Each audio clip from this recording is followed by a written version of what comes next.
Hoje no Cartório Contemporâneo. Veja a live do Registro de Imóveis do Brasil sobre uso capião, retificação administrativa e incorporação. Conrado Rezende é oficial de cartório do Terceiro Ofício de Registro Civil de Pessoas Naturais de Belém, Pará. Conversamos com ele sobre os avanços que a Lei 14.382 de 2022 proporcionou para o registro civil.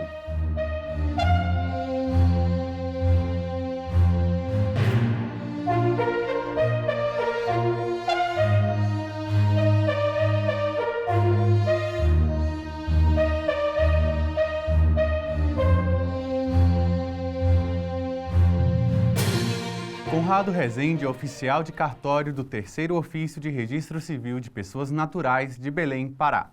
Conversamos com ele sobre os avanços que a Lei 14.382 de 2022 proporcionou para o registro civil. Olá, doutor Conrado, seja bem-vindo ao Cartório Contemporâneo, tudo bem com o senhor? Olá, pessoal, meu nome é Conrado Rezende, eu sou diretor da Noreg Pará e sou registrador civil aqui na comarca de Belém, do estado do Pará. Primeiramente, aqui a gente gostaria de agradecer o convite do Duda, da CNR, da Confederação dos Notários e Registradores, para essa entrevista sobre um tema bastante atual. Para o registro civil, os grandes avanços proporcionados pelas alterações da Lei nº 14.382 de 2022 servirão para melhorar ainda mais a vida do cidadão, cujos direitos poderão ser assegurados com rapidez e segurança jurídica, diretamente no cartório.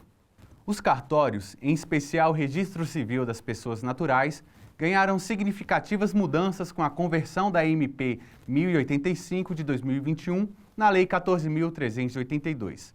O objetivo da nova legislação foi modernizar e facilitar os atos registrais, reduzindo custos e conferindo maior flexibilidade e agilidade em favor da sociedade. Quais as principais mudanças?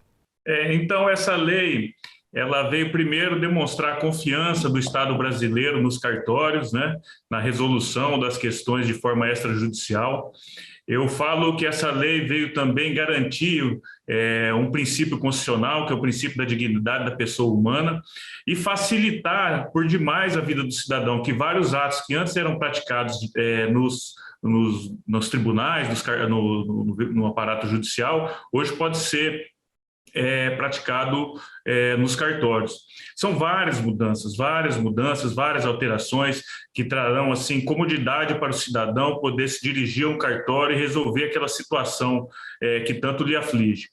Poderíamos falar aí, primeiro, alteração de prenome, né? Hoje o cidadão não precisa mais recorrer ao aparato judicial após os 18 anos para poder alterar o seu prenome.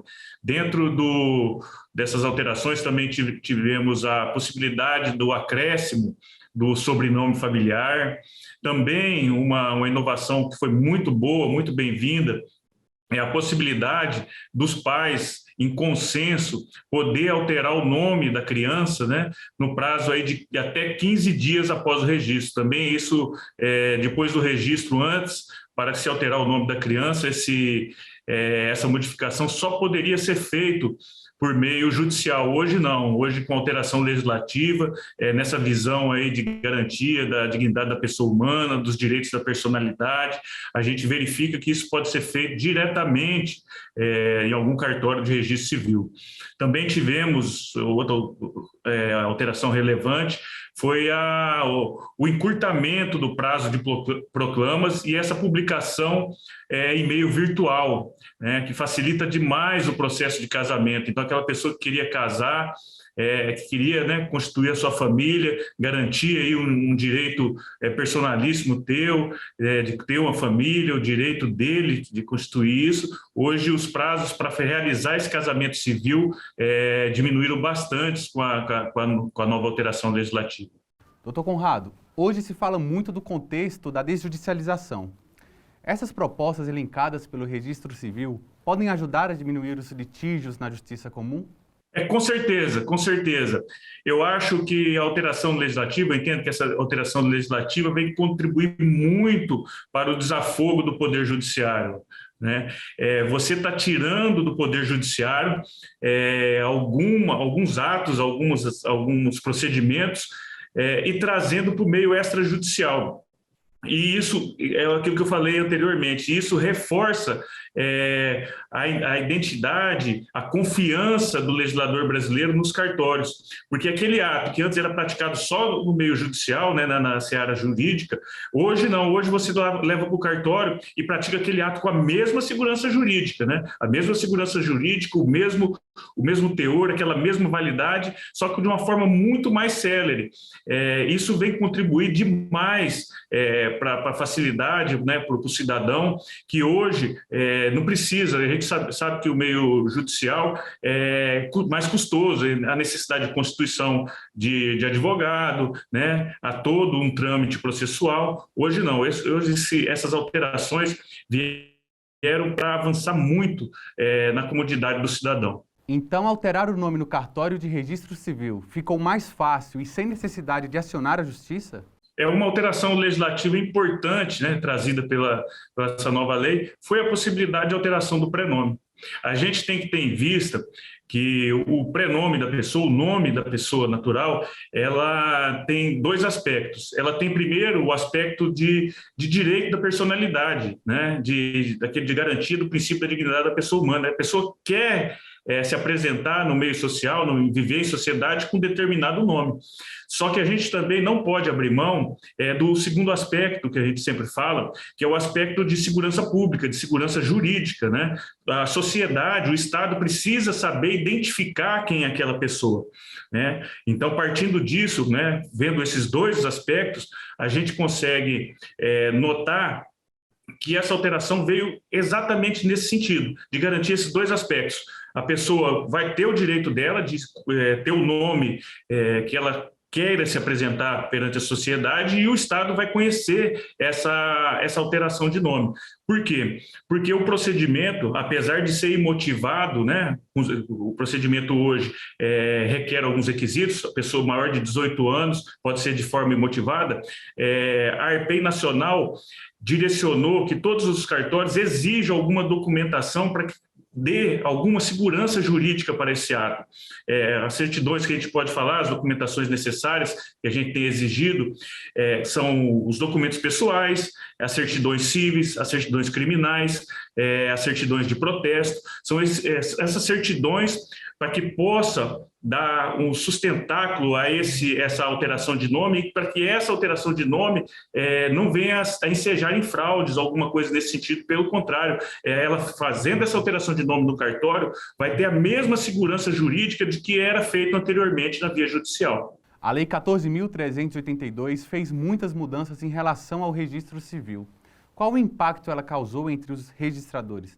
Essa lei, na verdade, ela está vindo para melhorar os procedimentos e tornar eles mais efetivos. Isso faz parte, já a gente vem vindo há algum tempo, da quarta revolução industrial, que é, na verdade, usar tanto a internet, os meios de comunicação, como a automação, para que isso facilite demais a vida do cidadão. A gente precisa melhorar os nossos procedimentos, né? Você vê aí a publicação do edital de proclamas no meio da internet, no meio digital.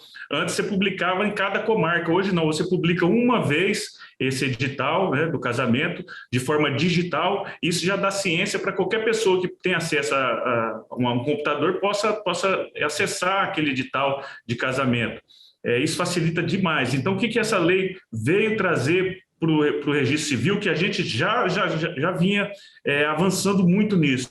É a facilitação dos procedimentos e garantindo mais efetividade, rapidez e, acima de tudo, segurança jurídica nesses atos que serão praticados. O que é a CRC? Qual a sua importância? A CRC é a nossa Central de Informações do Registro Civil. Ela é mantida hoje pela ARPEM Nacional, pela nossa ARPEM Brasil. Ela, exatamente nisso que a gente vinha falando, da quarta revolução industrial. A CRC hoje possibilita que eu, mesmo estando aqui no Pará, possa pedir uma certidão de um cartório de registro civil que está situado no Rio Grande do Sul, por exemplo, né, no outro extremo do país. E essa certidão pode chegar para mim fisicamente, de forma física, no mesmo dia, né, talvez até na mesma hora. Isso era inimaginável. Também você pode pedir uma certidão digital, tendo acesso à internet, em qualquer lugar que você esteja. Você tem acesso à internet, precisa dessa certidão digital, e aí acessa a CRC e consegue essa certidão digital. Então, o que é a importância da CRC? A importância da CRC é que ela está nesse meio disruptivo, ela está nesse meio de mudança, né, que a gente fala da desmaterialização dos atos nossos, da despapelização. Nós estamos já, como eu falei, na quarta revolução industrial. Então, nós estamos trabalhando aqui com meios eficientes, né, que vão tornar o processo nos cartórios bem mais célere, bem mais fácil de ser pedido, desburocratizado e ainda garantir a segurança jurídica desses atos. Então, a CRC é exatamente isso e já vem de algum tempo. A gente tem aí que o provimento 46, antes acho que era o 38, data de 2014, 2015. Então, já há algum tempo, o Registro Civil Nacional vem se atentando, vem antenado nas mudanças digitais que tanta a sociedade clama por isso. Então, a CRC, para nós, hoje é importantíssimo. Ela vai ser o canal nosso da transformação dos cartórios de registro civil nessa nova etapa nossa digital. Quais são os tipos de casamento? Os tipos de casamentos, eles estão todos previstos para ter efeito civil no nosso Código Civil.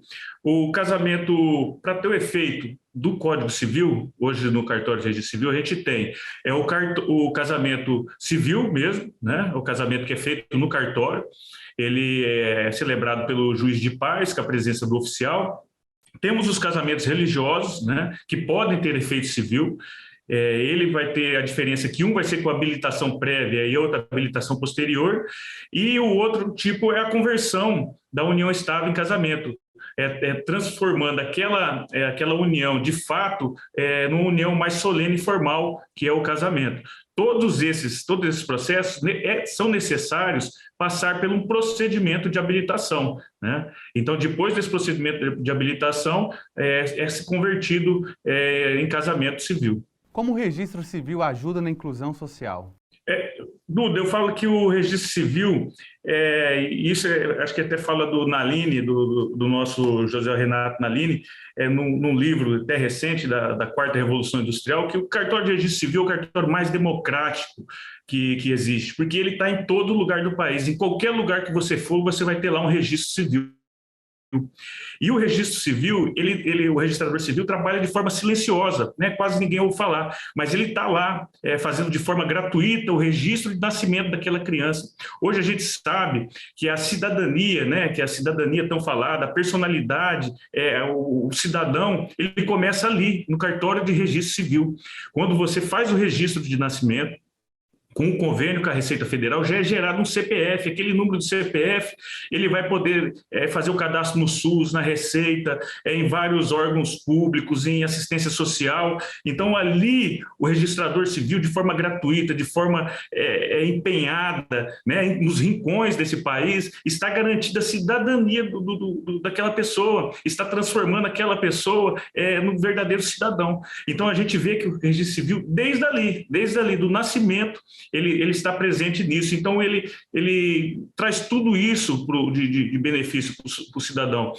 Depois que as alterações de nome agora vindo, depois que a constituição do casamento, né, que é a união, né, de duas pessoas, depois ele vai chegar até a data do óbito. Então, a gente fala também que o cartório de registro civil ele passa em todas as fases que tem emoções na vida da pessoa. Então, eu falo até que o registrador civil ele não faz um registro propriamente dito, ele faz um registro de emoções, né, desde o nascimento até o último suspiro de vida do cidadão. Qual sua visão sobre o futuro da atuação extrajudicial na prestação dos serviços à sociedade? Duda, a gente tem a noção que o cartório, né, que o cartório extrajudicial, ele vai cada vez mais desempenhar um papel mais forte no meio da sociedade. Por que isso?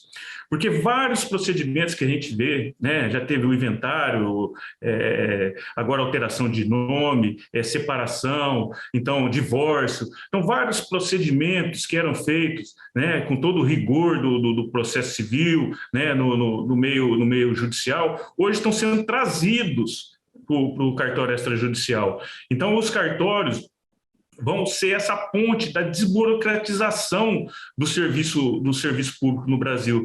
A gente trabalha, né? Você vê aí, nós falamos hoje da CRC, de meio digital, certidões digitais, alteração de nome, publicação de edital de forma digital. Então, os cartórios vêm pegar todos esses procedimentos, trazer para ele e resolver, e o melhor de tudo, dando segurança jurídica para aquele ato, né? Aquele ato vai ser oponível a qualquer pessoa, né? Então você pensa num procedimento, num processo que demoraria anos, né? Você resolve ele em poucos dias, em um dia, talvez até na hora, no cartório extrajudicial. Então a população hoje, né? As pessoas procuram isso. Você quer resolver quase tudo na ponta do celular ali, no celular da mão você quer resolver. Hoje, que nem eu falei agora há pouco da CRC, você pode pedir uma certidão digital pela CRC, pelo celular. Você resolve a vida do cidadão de forma mais séria. Então, eu acredito muito que os cartórios serão essa ponte de desburocratização do Estado brasileiro e garantindo, como sempre, isso do que nós temos, com a nossa fé pública, garantir a segurança jurídica desses atos. Como avalia a iniciativa da CNR na criação do programa Cartório Contemporâneo? Assim, o Cartório Contemporâneo é um programa que deveria ser assistido por todos, né? O que nós fazemos, qual é o nosso serviço, né? Como nós estamos já na era digital, né? Nós não estamos entrando, nós já estamos na era digital, os cartórios já são quase todos, tem um e-notariado, CRC, vários atos aí já são praticados em ambiente digital. Então, esse programa veio para isso, para trazer essas novidades que todos deveriam ter acesso e todos deveriam se importar em assistir esses programas. Doutor Conrado, muito obrigado pela sua entrevista. Seja sempre bem-vindo ao Cartório Contemporâneo. Então, Duda, eu gostaria muito de agradecer o convite, né? A gente está aqui no meio digital, falando de inovações digitais. Eu estou aqui em Belém do Pará, né? Direto aqui do nosso cartório. Então, eu queria agradecer muito a CNR, agradecer você, Duda, agradecer a Noreg Pará, que abre esse espaço para que a gente possa falar um pouco do registro civil, essa matéria tão apaixonante, como eu falei, que a gente registra emoções. Então, e falar disso, né? Disso que todo mundo quer escutar, de desburocratização, de meios digitais, de certidões virtuais, isso é muito gostoso. Então, a gente agradece demais a CNR aí por patrocinar esse programa, por divulgar os cartórios em ambiente nacional. Então, fica aí meu abraço a todos, né? E, assim, desejo que o nosso programa aí continue por muitos e muitos anos.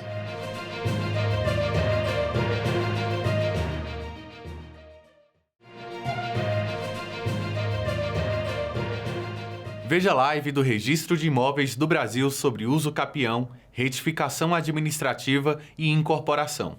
Agora vamos à incorporação? Vamos. Quem gostaria? Posso falar um pouquinho do geral e o nosso registrador comenta dos memoriais.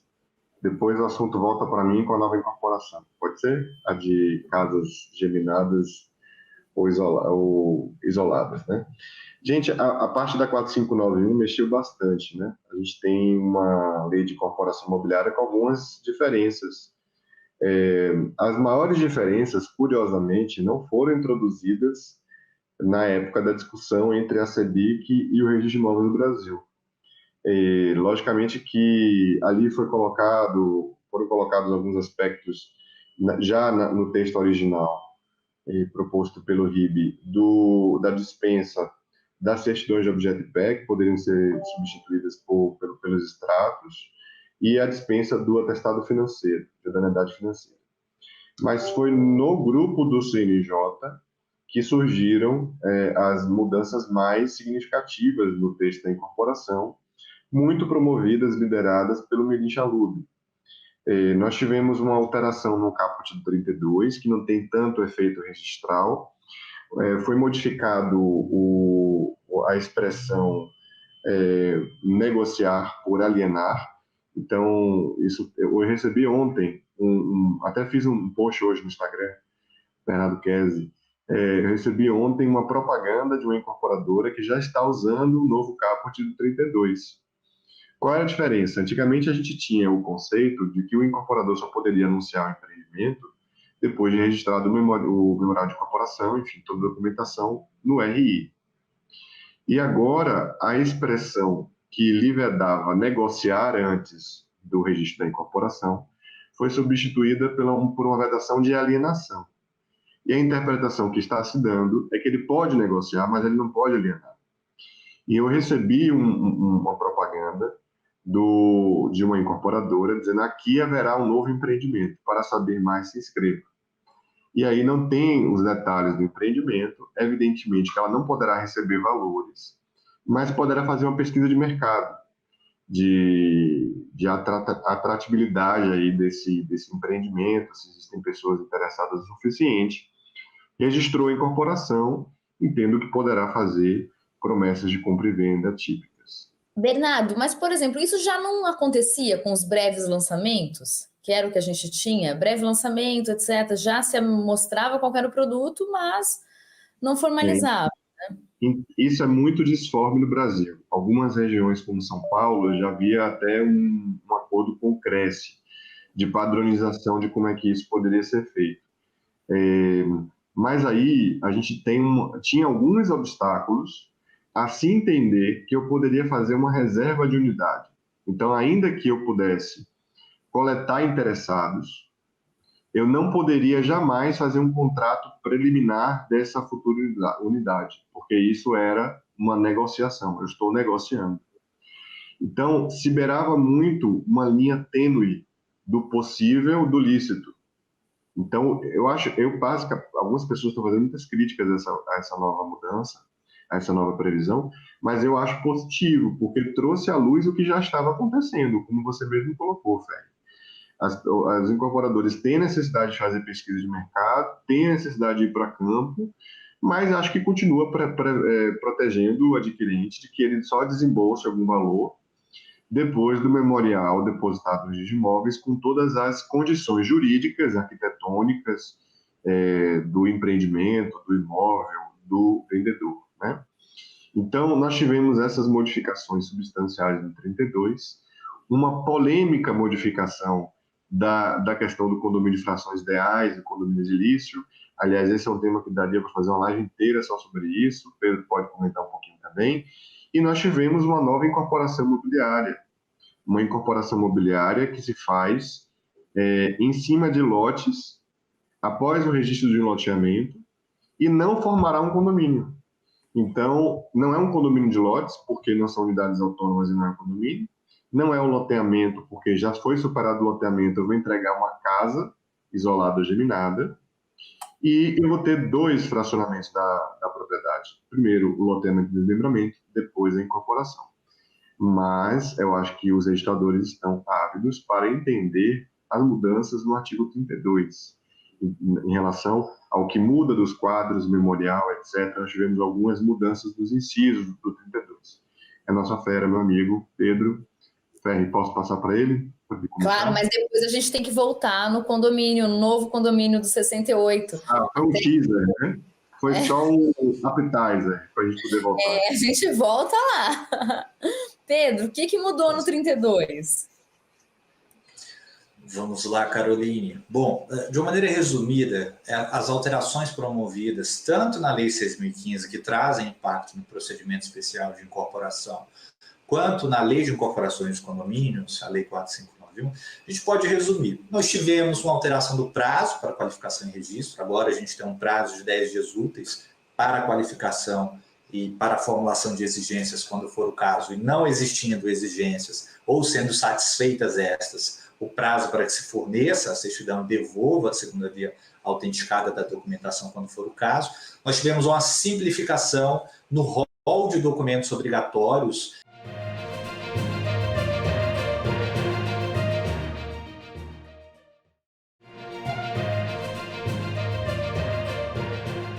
Pedro, o prazo de 10 dias é uma regra diferente, né? Porque para o reingresso da incorporação ele é 10 dias também, né? Ele é diferente do 5 do geral, né?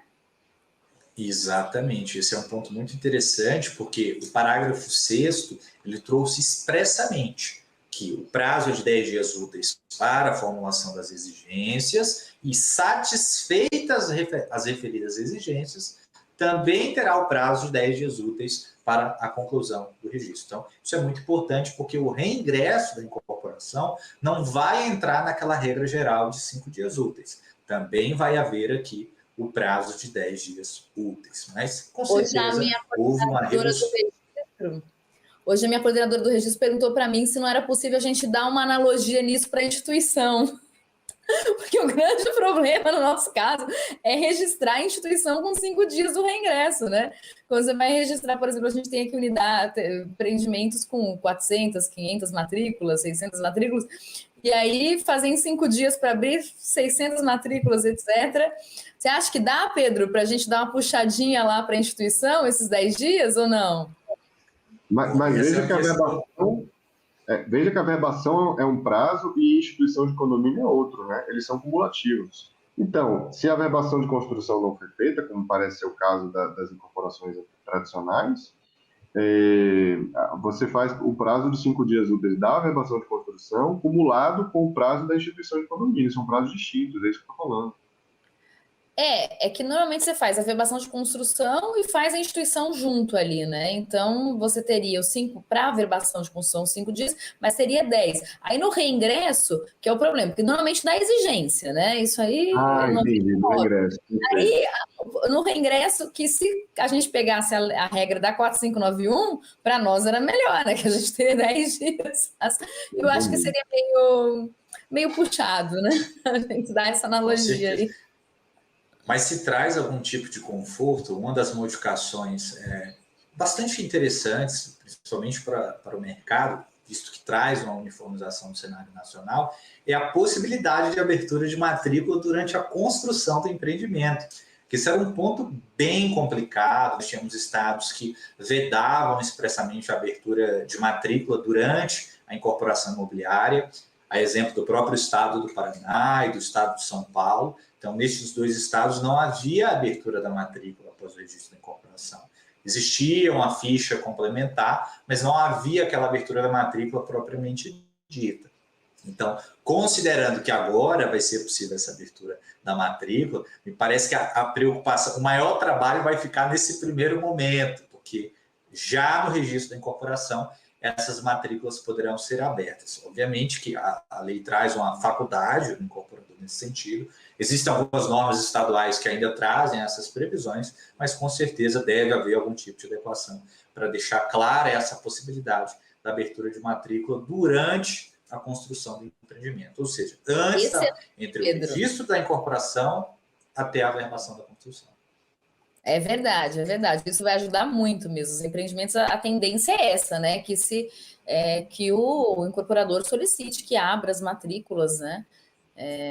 E arque com os ônus disso, né? Arque com o custo disso, que isso foi muito positivo, que consta também expressamente, né?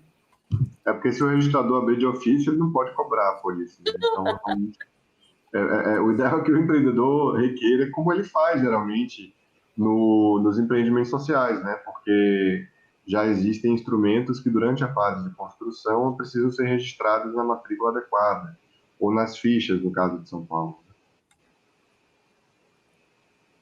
Perfeito, doutor Bernardo. E sobre esse ponto, nós temos uma modificação muito interessante no artigo 237A, que fala a respeito do chamado regime da cobrança de ato único na incorporação imobiliária. Não somente na incorporação imobiliária, também vai haver aplicação no loteamento, mas considerando o escopo da nossa live, a gente fala direcionado a este momento. E o que é interessante da alteração desse dispositivo?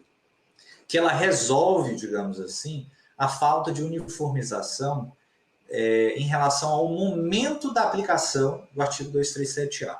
Basicamente, o que esse dispositivo traz é uma norma geral a respeito da cobrança de emolumentos, de modo que, quando houver a prática de atos, tanto na matrícula mãe do empreendimento, quanto nas eventuais matrículas filhas das unidades autônomas que sejam abertas, que haja somente a cobrança de um único ato. Não importa quantos atos sejam realizados.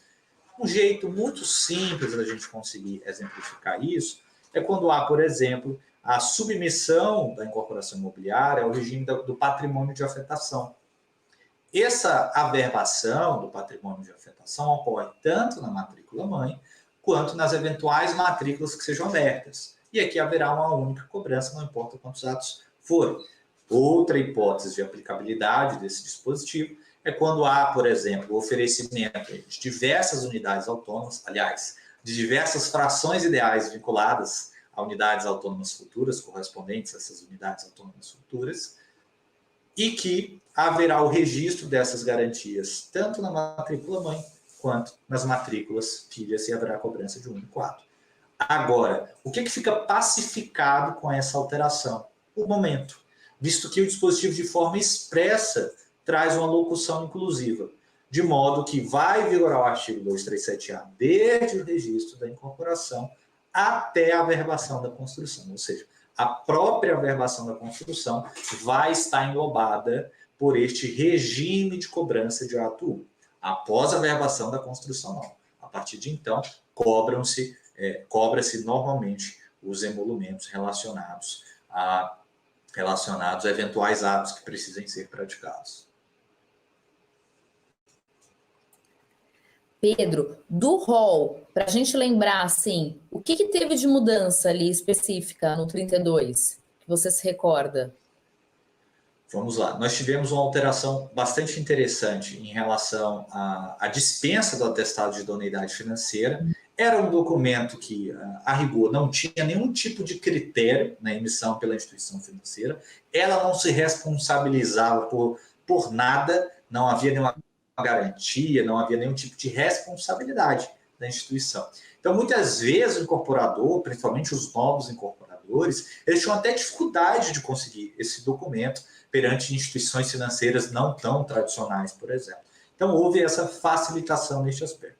Um outro aspecto que tivemos uma modificação bastante positiva foi relacionado à possibilidade de que certidões positivas, na hipótese da eventual ocorrência de certidões positivas, que seja apresentado o andamento do processo, de modo que permita ao registrador de imóveis analisar a repercussão econômica, analisar eventual correlação entre aquela ação e a incorporação imobiliária. Então, isso é bastante interessante. E tivemos ainda algumas adequações relacionadas aos quadros da ABNT que são apresentados. Essas são as que eu vou me recordar de cabeça. Quer acrescentar algum ponto, doutor Bernardo?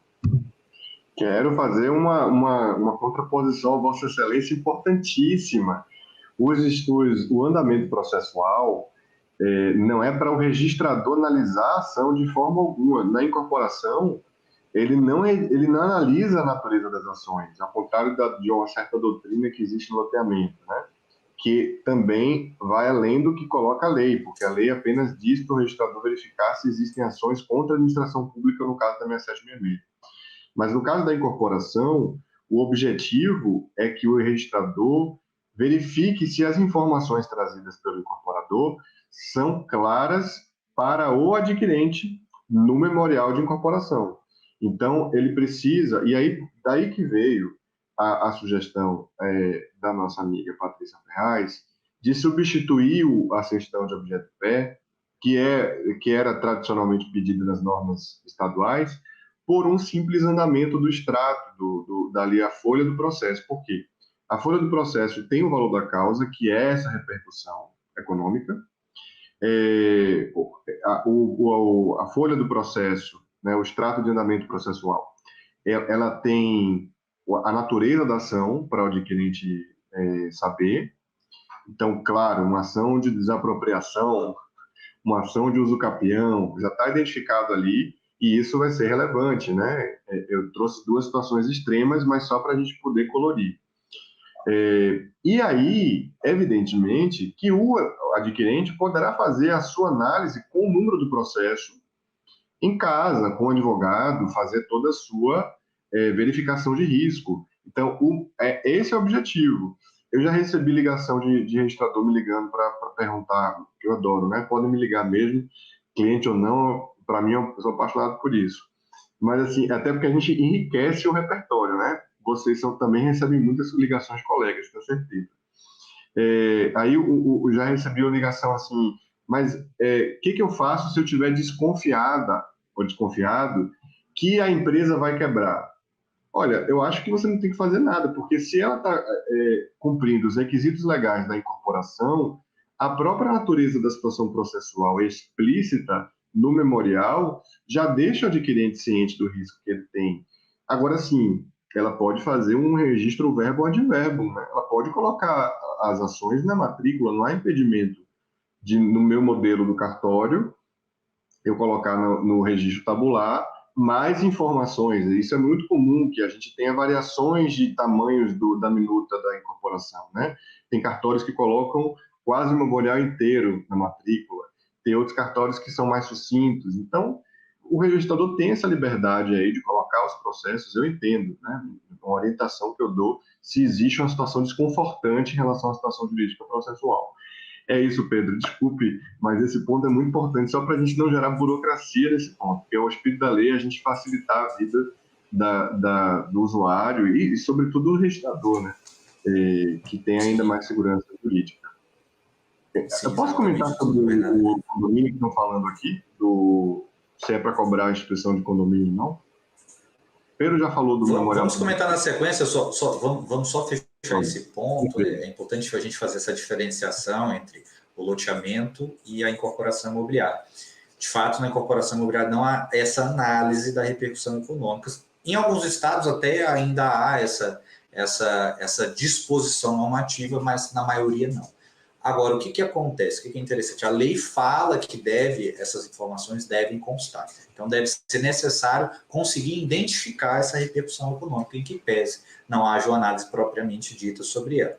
Agora, um ponto interessante é que em alguns estados, o exemplo do estado de Minas Gerais, pelo menos até a última vez que eu li as normas do estado de Minas Gerais ainda tinha essa disposição, acho que deve ser feita uma averbação em cada matrícula das unidades autônomas, constando a existência de certidões positivas. Então, em alguns estados, a gente vai encontrar disposições nesse sentido. É necessário que o registrador observe as normas locais, visto que, além de constar a existência de certidões positivas no eventual registro de incorporação, em alguns estados pode haver essa necessidade de também se averbar essa circunstância em cada uma das matrículas que eventualmente sejam abertas.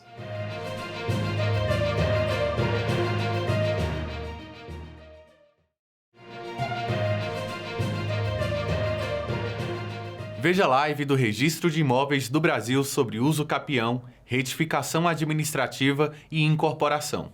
Algo que eu considero relevante também, Pedro, foi a questão expressa agora do que será necessário atualizar quando não houver a efetivação da incorporação no prazo de 180 dias, né?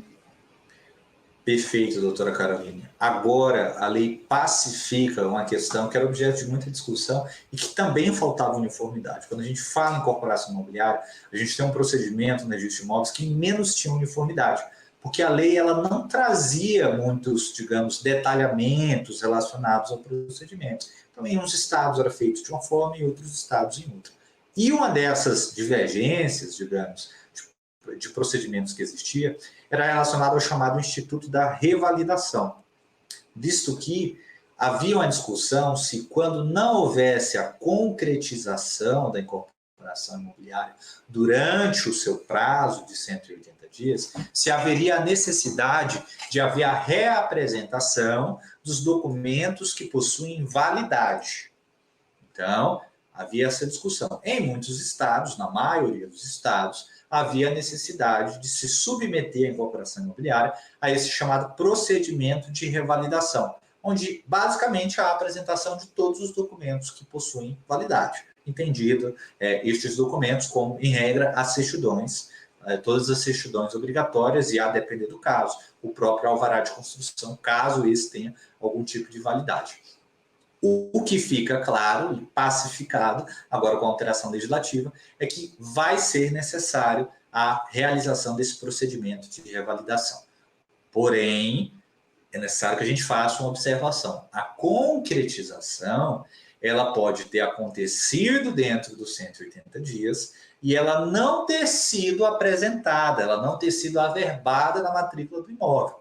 Nada impede que, no momento da apresentação de um eventual título translativo, por exemplo, que haja a comprovação da concretização dentro daquele prazo de 180 dias. A exemplo da apresentação de um contrato com firmas reconhecidas que fixem a data no passado e que permita ao registrador identificar que a concretização efetivamente ocorreu. E em alguns estados, inclusive, essa concretização é inclusive objeto de averbação. Ótimo. Vamos ao 68? Com certeza. Vamos, esse 68 está muito bem escrito, né? Eu acho que é um ponto muito forte da lei. Não sei se vocês têm conhecimento, todos têm conhecimento, tem um programa, tem uma linha do programa Minha Casa, na Casa Verde e Amarela, na Casa Verde e Amarela, que era Minha Casa Verde, que é um programa, uma modalidade em que o empreendedor ele vende as casas em lotes. E ele vende casas em lote sem condomínio. E o empreendedor, coitado, sempre ficava ali entre a zaga e o ataque no meio de campo, tomando porrada dos dois, porque ele nem se encaixava na 6766, porque ele vende unidades com construção, e nem se encaixava na 4591, porque ele vendia unidades sem condomínio. Então, com o objetivo de contemplar essa dinâmica de empreendimentos, que evidentemente hoje o artigo não só alcança isso, mas qualquer outra natureza assim descrita, foi redigido o artigo 68 na fase de emenda. Tive a alegria de participar também da revisão dele, para que a gente pudesse ter uma possibilidade de que aquele empreendedor que queira vender essas casas isoladas ou geminadas, ele possa fazê-lo sem a existência de um condomínio. A gente já tinha um artigozinho na 4591 falando que a venda de uma casa em construção era incorporação. E a gente sabia que essa previsão ela não gerava condomínio. Mas agora a novidade é que nós teremos várias unidades pela mesma lógica. E ela não gerará condomínio. Então aí surgem questões registrais interessantes. Eu devo exigir o registro do loteamento, desmembramento. Eu não posso fazer uma gleba nua essa incorporação, porque a incorporação supõe a existência já de infraestrutura e vias públicas entrecortando as unidades imobiliárias. Então, esse é um ponto importante. Eu preciso ter configurado já o acesso a essas futuras unidades. Então, eu posso fazer o registro do loteamento e desmembramento e eu posso fazer concomitante, antes do TVO, o registro da incorporação, porque o objetivo aqui é fazer a venda de algo que será construído e pode ser construído com a infraestrutura. Não tem vedação, né? Quem que deve observar o condicionante do habite desse empreendimento? É o município. É o município que deverá condicionar o habite dessas casas à efetivação da infraestrutura, caso não esteja construído, né? Lembrando que a 6766, no artigo 18, faculta o loteador registrar o loteamento com as obras já concluídas, né? Embora eu veja isso muito pouco na realidade. Então, é algo bem interessante, que vai dar muita dinâmica. A própria lei excetua aí questões da documentação, que seria a característica de um condomínio edilício, não vai ter convenção, a gente não tem um quadro de áreas, área privativa, área comum, você vai ter questões de unidades privadas e descrição no loteamento de áreas públicas, né? E surgem várias questões interessantes, assim, eu preciso registrar o loteamento antes, eu posso pegar lotes que sejam configurados na cidade, não com o registro do loteamento. Eu entendo que sim, mas a lei não fala isso. A lei fala loteamento ou desmembramento típico, né? Vocês entenderam? Muitas vezes na cidade a gente tem imóveis urbanos que não foram originados por loteamento, né? E, em tese, poderiam ser utilizados no artigo 68. O que você acha? O que vocês acharam do artigo? Eu achei excelente o artigo, achei que bem claro. Antes a gente tinha muitos problemas, realmente eram os lotes com casas, né, os residenciais, principalmente na habitação popular. Ficou claro agora o procedimento, mas acho plenamente execuível a gente considerar que é uma área, né, que já foi objeto de urbanização, etc., que se faça só a incorporação diretamente. Eu acredito que a finalidade ali a gente consegue atingir. E eu tinha uma dúvida com relação a isso. É baseada no 1358A, que agora estabelece ali para a parte do condomínio de lotes a submissão ao regime da incorporação. Aí a minha dúvida é o seguinte, o que acontecia muito com o condomínio de lotes? Tinha duas vertentes. Pessoal que exigia tanto a documentação da 6766 quanto da 4591, e o pessoal que exigia, por exemplo, só a 4591. Reforçou-se, na minha opinião, essa disposição ali do 1358A, a disposição para utilizar unicamente o regime jurídico da 4591. Mas eu fiquei em dúvida, porque eu falei, olha, será que não é um paralelo com o 68, parágrafo 3º, que exige, no caso ali desse condomínio novo, ambos os registros? O que vocês acham? Essa é uma questão sensível, mas eu concordo com a doutora Caroline, no sentido de que o regramento a ser aplicado, com certeza, seria o da 4591. Não, inclusive, a respeito desse assunto, acho que eu tenho que dar a vênia aqui ao professor Bernardo, que tem um livro a respeito da temática de condomínio de lotes, mas já citando aqui o próprio professor Bernardo, mas também o doutor Mario Dembinski-Kern, que tem uma publicação bastante interessante, realizada pelo Instituto de Registro Imobiliário do Brasil, que defende que haveria, então, a aplicação do regramento da Lei 4591. Mas antes de... aliás, Bernardo, por favor, traga as suas considerações a respeito dessa temática. Então, a gente tem claramente, eu defendo no meu livro que o regime civil, contratual e registral do condomínio de lotes é sempre 4591 Código Civil. A gente não tinha ali uma característica dos capítulos da 6766 de registro e de contratos. Quando o legislador utilizou a expressão observada a legislação urbanística no 358A e quando ele modificou o artigo 2º, inserindo o parágrafo 7º da 6766, ele quis que nós utilizássemos as normas gerais de natureza urbanística de geração de cidade da 6766, que é uma norma de direção à política urbana do município.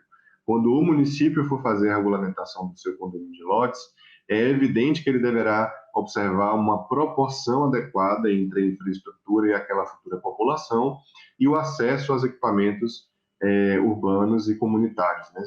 A proporção também dos equipamentos comunitários, que é essa infraestrutura, e os equipamentos urbanos, os equipamentos urbanos, a infraestrutura, e os equipamentos comunitários, justamente serão as áreas de lazer, área verde, as áreas institucionais. Mas ao registro, todo ele pela 4591. Então, essa modificação ela surgiu já na primeira fase do projeto, para deixar evidente, porque em alguns casos havia realmente delegatários que estavam exigindo o registro da 6766, e eu considero isso não condizente com a natureza da incorporação que gera esse condomínio edilício. Então, não havia dúvida sobre a natureza do condomínio edilício, mas acho compreensível quem possa ter achado que o nome lote atraísse o registro do loteamento, mas o nome lote é fake news. Ele só tem o nome, na verdade, ele é uma unidade autônoma. A expressão lote foi criação do mercado imobiliário nos anos 80 e 90, que realmente, do ponto de vista urbano, é um lote, porque tanto o lote do loteamento como o lote do condomínio de lotes são unidades imobiliárias, terrenos aptos com infraestrutura à futura construção. Então, do ponto de vista urbano, se você olhar, inclusive, a fotografia é a mesma, mas registralmente, contratualmente, eles serão bem distintos. Um forma cidade, os loteamentos, o outro forma condomínios, na privatização do espaço urbano. É por isso que eles não podem ter as mesmas regras locais de tratamento, além das divergências do registro e dos contratos. Então, acho que veio bem essa mudança, né? Até se utilizou o título do livro, Aspectos Civis Registrais, que eu acho que contribuiu para a segurança jurídica, deixar mais claro. Professora Ferri falou sobre a instituição de condomínio, eu não entendi.